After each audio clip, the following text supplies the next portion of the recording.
नमस्कार दोस्तों, पीसीएस पाठशाला में आप सभी का स्वागत है। यूपीपीएससी प्रीलिम्स परीक्षा मंथन का करंट अफेयर है दोस्तों। और ये आप लोग देख सकते हैं, परीक्षा मंथन यूपीपीएससी 1000 एमसीक्यू का करंट अफेयर है, लगातार मिल रहा है। और 1000 जो एमसीक्यू हैं वह करंट अफेयर से संबंधित भी हैं, और साथ ही साथ इतिहास, भूगोल, राज्य व्यवस्था, इकोनॉमी और क्या बोलते हैं बाकी जनसंख्या, इन्वायरमेंट, इस सब से रिलेटेड, विज्ञान और प्रौद्योगिकी, इस सब से रिलेटेड 1000 एमसीक्यू का परीक्षा मंथन की बुक है जो मैं कंप्लीट करा रहा हूँ। बहुत ही बढ़िया सारगर्भित बुक है और यह सब एमसीक्यू फॉर्मेट में है, तो पूरा कंप्लीट करा रहा हूँ। अगर इसके पहले का वीडियो नहीं देखे हैं तो प्लेलिस्ट में जाइएगा, परीक्षा मंथन यूपीपीएससी 1000 एमसीक्यू के नाम से प्लेलिस्ट बनी हुई है, प्लेलिस्ट में जाइए और सभी वीडियो को फॉलो करिए। टेलीग्राम को बिल्कुल ज्वाइन करिएगा, टेलीग्राम का लिंक डिस्क्रिप्शन में है। देखिए, कुछ लोग यह कह रहे हैं कि आप इसका पीडीएफ दीजिए, तो भाई आप ही लोग होशियार हैं पूरी तरह से कि मैं आपको पीडीएफ दे दूँ तो वैसे ही काम चल जाएगा। तो फिर पब्लिकेशन वाले तो मूर्ख हो गए। या तो आप जाकर बुक मार्केट से परचेज करिए या फिर वीडियो देखिए। जो चीज़ इलीगल है वह कार्य यहाँ पे नहीं होता है। आप खुद सोचिए, आप अपना आप बुक पब्लिश कराते हैं, उस बुक की सिर्फ और सिर्फ पीडीएफ ही मिल जाए तो पब्लिकेशन वाले का क्या फ़ायदा होगा। सोचना चाहिए आपको, कम से कम यह ईमानदारी रखनी चाहिए। तो या तो वीडियो देखिए, या तो अगर बुक उपलब्ध हो तो बुक आप ले लीजिए, लेकिन यह सब मत कहिए, यह सब चोरों का काम है कि आप पीडीएफ ले लीजिए। वह आप समझ ही सकते हैं, पब्लिकेशन तब चलता है जब आप उसकी अर्निंग होती है। तो या तो मार्केट में मिलती हो तो ले लीजिए, या तो आप वीडियो देखना पसंद करते हैं तो खरीद देखिए। लेकिन इस तरह का कमेंट आप मत करिए कि आपको पीडीएफ उपलब्ध करा दो।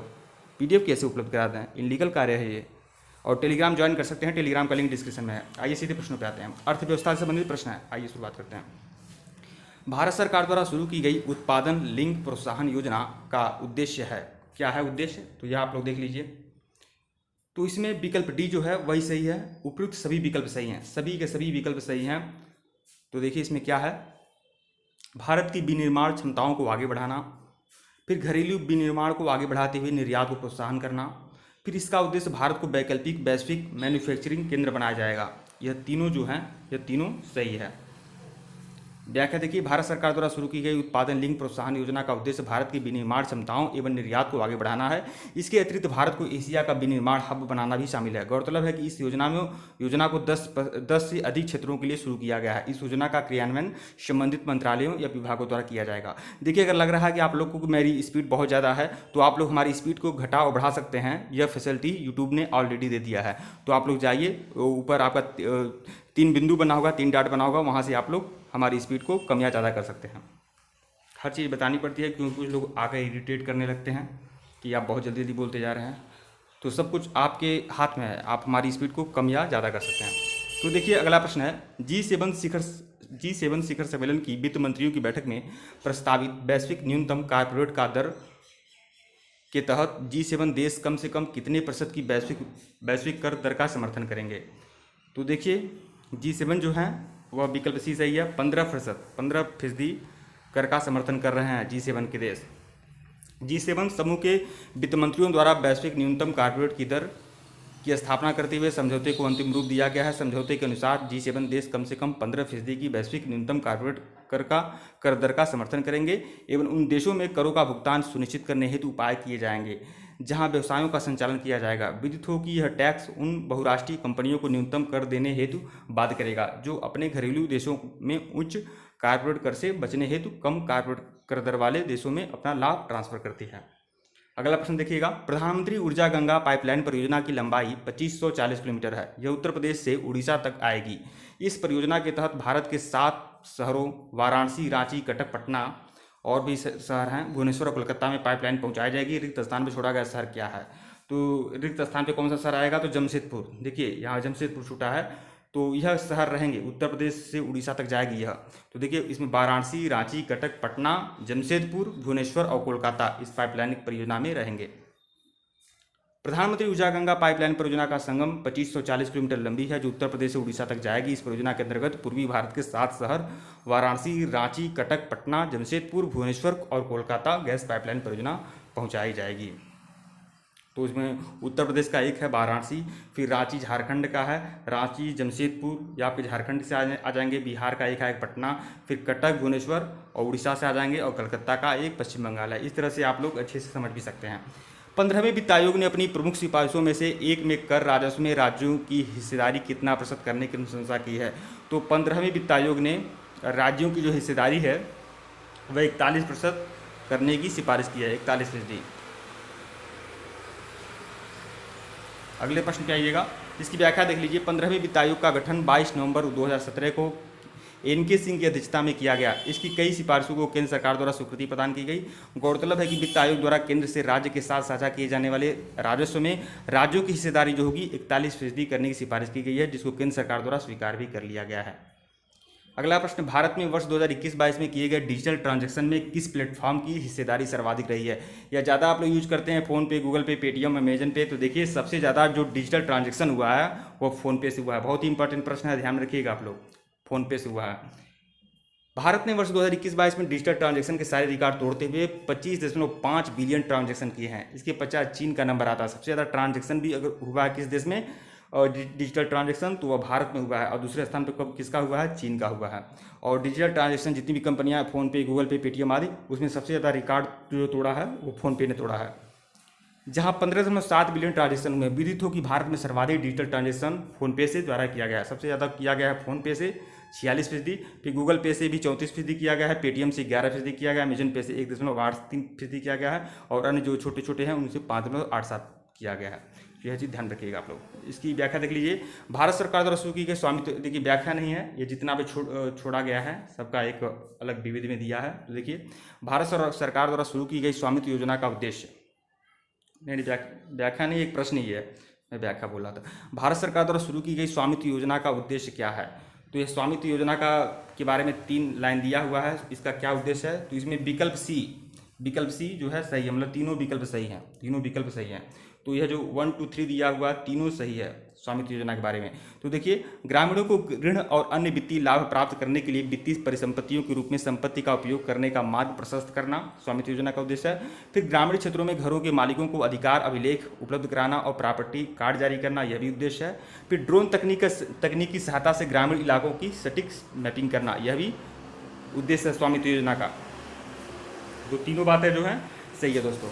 देखिए दोस्तों, यह जो परीक्षा मंथन का यूपीपीएससी प्रीलिम्स की यह बुक है, यह यूपीपीएससी प्रीलिम्स के लिए है ही, साथ ही साथ जो भी सहगामी परीक्षाएं जैसे जीआईसी पीजीटी की परीक्षा है दिसंबर में, फिर दिसंबर में ही आपका आरओ का प्रीलिम्स है, उसके लिए भी इंपॉर्टेंट है।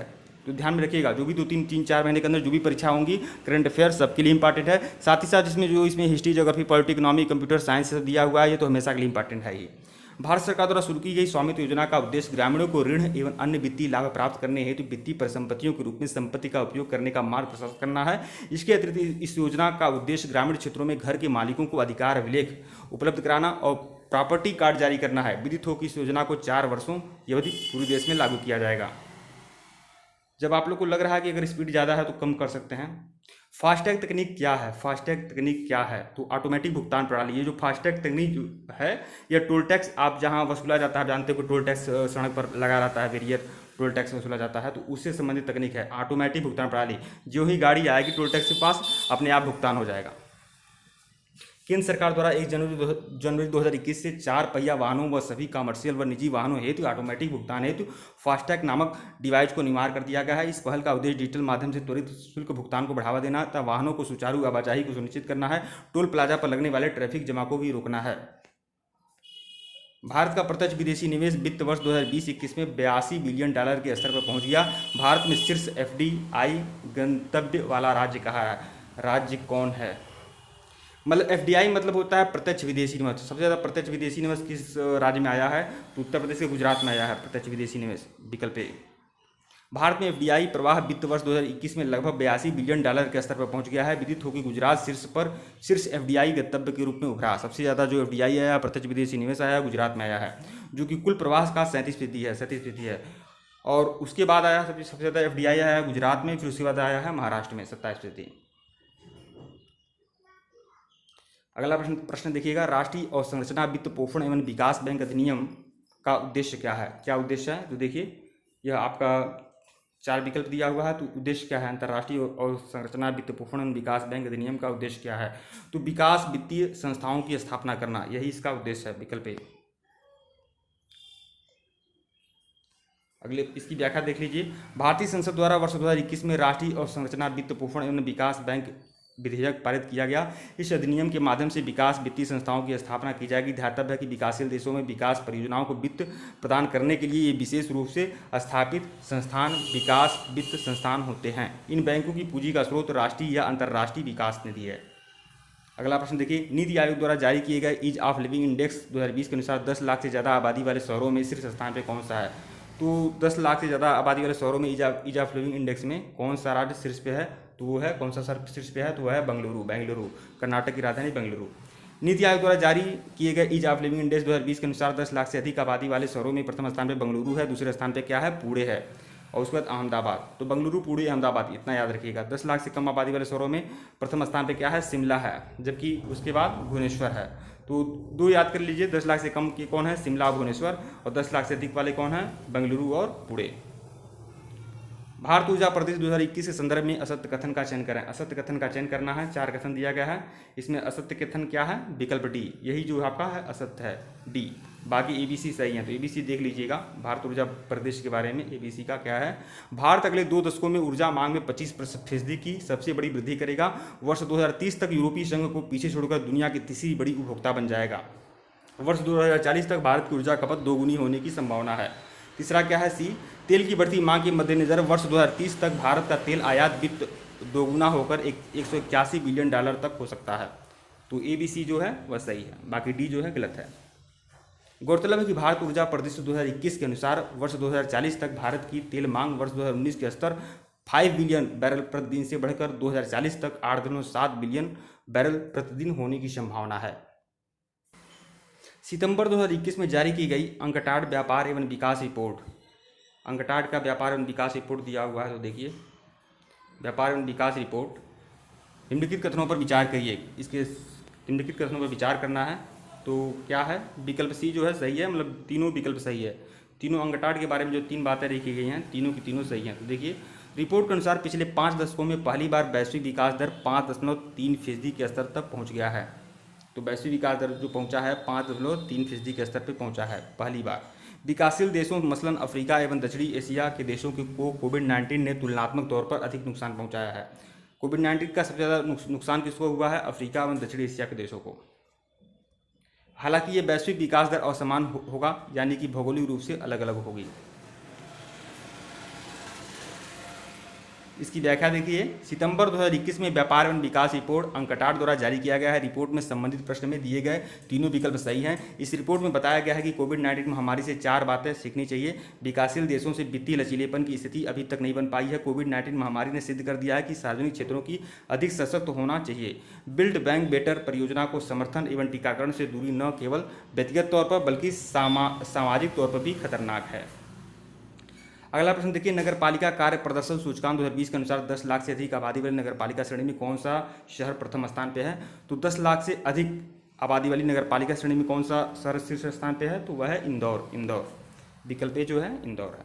केंद्रीय आवासन एवं शहरी कार्य राज्य मंत्री हरदीप सिंह पुरी ने 4 मार्च 2021 को नगर पालिका कार्य प्रदर्शन सूचकांक 2020 जारी किया है। इस सूचकांक के अनुसार 10 लाख से अधिक आबादी वाली नगर पालिका श्रेणी में इंदौर नगर पालिका श्रेणी शीर्ष स्थान पर रही है। इंदौर के बाद क्या आया है? नगर पालिका की बात हो रही है, सिर्फ शहरों की बात होती तो आपको मैं बताया हुआ था शायद, उसमें कौन था? बेंगलुरु था शायद, लेकिन यहाँ पर नगर पालिका की बात हो रही है तो नगर पालिका में आपका इंदौर रहेगा। फिर उसके बाद सूरत है, फिर भोपाल है। 10 लाख से कम आबादी वाली श्रेणी में क्या है? वह है दिल्ली नगर पालिका परिषद। और उसके बाद क्या है? तिरुपति। डिजिटल भुगतान प्रणाली ई रूपी के संदर्भ में विचार करिए। तो डिजिटल भुगतान प्रणाली है ई रूपी, इसके संदर्भ में विचार करना है।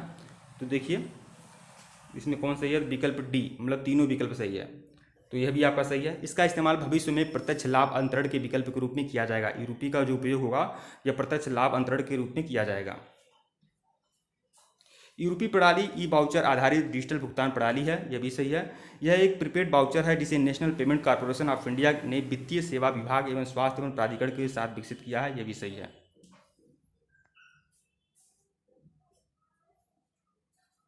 इसमें लिया है तीनों विकल्प सही है, चारों होगा दोस्तों।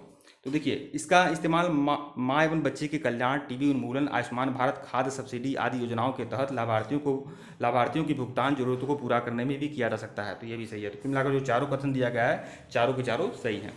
इसकी व्याख्या देख लीजिएगा। प्रधानमंत्री मोदी द्वारा 2 अगस्त 2021 को वाउचर आधारित डिजिटल भुगतान प्रणाली ई रूपी का आगाज किया गया है। गौरतलब है कि 2016 से शुरू किए गए भीम यूपीआई भुगतान प्रणाली की तरह ई रूपी भी डिजिटलीकरण की दिशा में एक बड़ा सुधार है। ध्यातव्य कि इस प्रश्न में दिए गए सभी विकल्प ई रूपी के संदर्भ में सत्य हैं। ई रूपी जैसे मान लीजिए पेटीएम है, भीम यूपीआई है, वैसे करके है। जुलाई 2021 में कौन सा देश क्रिप्टो करेंसी बिटकॉइन को कानूनी मान्यता देने वाला विश्व का पहला देश बना है?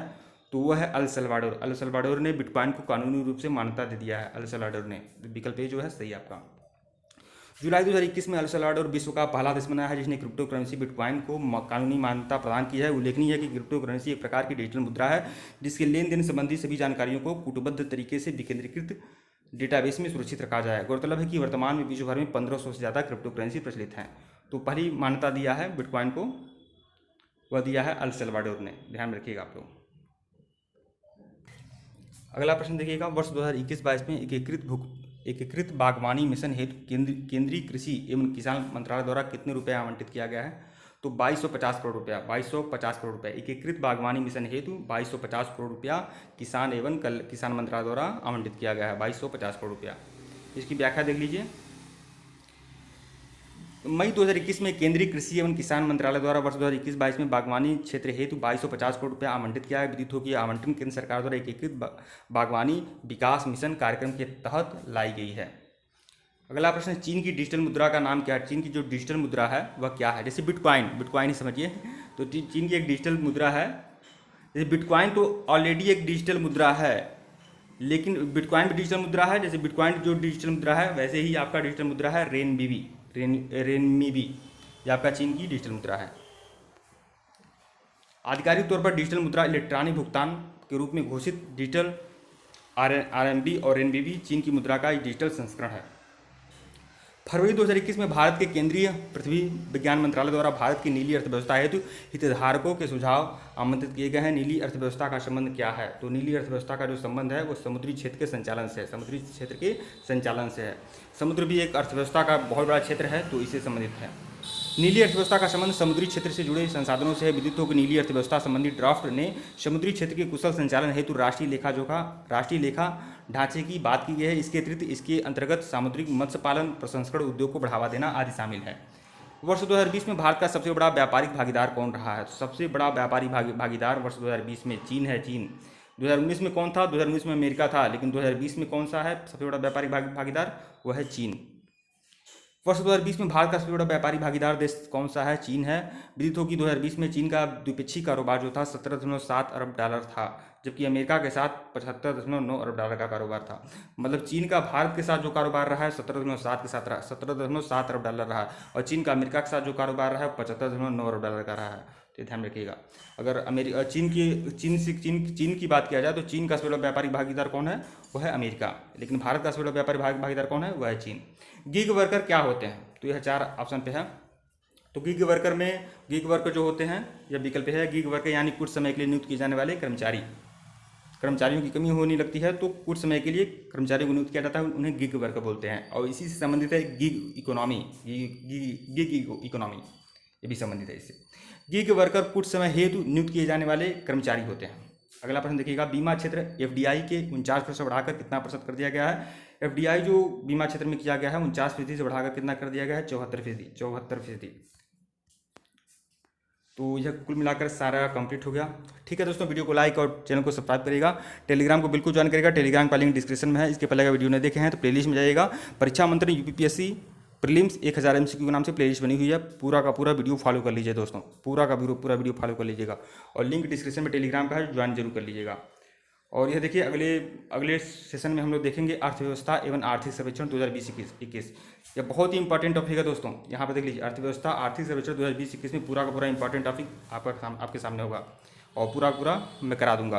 लेकिन वीडियो को लाइक, इसको शेयर जरूर करिएगा दोस्तों। 200, 250, 300 व्यू के लिए नहीं यह वीडियो बना रहा हूँ, आप लोग को दे रहा हूँ। मार्केट में किताब नहीं मिल रही है, लेकिन मैं अपनी तरफ से प्रयास कर रहा हूँ। और यह जान लीजिए, अगर आप लोगों ने परीक्षा मंथन का 1000 MCQ अगर आप लोगों ने देख लिया तो समझिए 10 से 15% प्रश्न आपके आने की संभावना है। आपकी तैयारी में कहीं ना कहीं चार चांद लग जाएगा। इसलिए फॉलो करते रहिए, परीक्षा होने तक फॉलो करते रहिए। और आगे जो भी आगामी परीक्षाएं उसके लिए भी इंपॉर्टेंट है, ऐसी बात नहीं है सिर्फ यूपीपीएससी प्रीलिम्स के लिए बस इंपॉर्टेंट है, बाकी के लिए इंपॉर्टेंट है, बाकी के लिए भी इंपॉर्टेंट है। टेलीग्राम बिल्कुल ज्वाइन करेगा दोस्तों, और वीडियो को शेयर जरूर करेगा। शेयर करेंगे, ज़्यादा लोग देखेंगे तभी मैं वीडियो बनाने का प्रयास करूँगा। धन्यवाद।